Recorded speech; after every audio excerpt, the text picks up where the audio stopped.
जन्मेको 1 महिनापछि भोलि फाइनली भाइ चाहिँ आफ्नो घरमा आउँदैछ।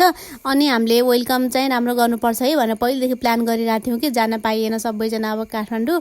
अनि ल हामी वेलकम चाहिँ राम्रो गर्ने भनेर प्लान थियो। तर अन्तिले एक्कासी ल भोलि त म फर्स्ट आवरमै आउँदैछु है भनेपछि त हामीलाई एकदम धेरै लिमिटेड टाइम भयो क्या तयारी गर्नलाई।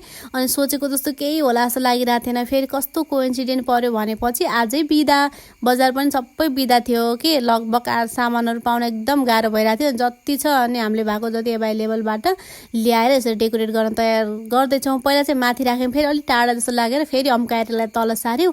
मलाई यो बलुनहरू फुक्न चाहिँ साह्रै अल्छी लाग्ने भन्दा पनि मेरो सास एकदम छोटो छ, मलाई एकदम गाह्रो भइहाल्छ कि पुरै थकाइ लाग्छ। अनि यो चाहिँ बहिनीले गर्दै थिइन् काम, तर बहिनीले पछि ला मेरो पनि गाला दुख्यो, हजुर पनि आउनु भनिसकेपछि मैले पछि बहिनीलाई यसरी हेल्प गरेँ।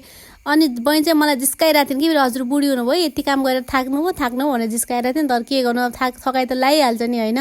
अनि यसरी हामी सबै डेकोरेसन गऱ्यौँ। त बत्ती फेरि आउने जाने गरेको हुनाले मैले ननस्टप भिडियो चाहिँ लिन पाइनँ। फाइनली हाम्रो डेकोरेसन यतिसम्म भएको थियो। अनि मैले बलुनहरू यसरी सिडीहरूमा लागेँ। यति गर्दासम्म त म पुरै थाकिरहेको थिएँ कि अब अरू भिडियो भोलि आउँछ। Okay by.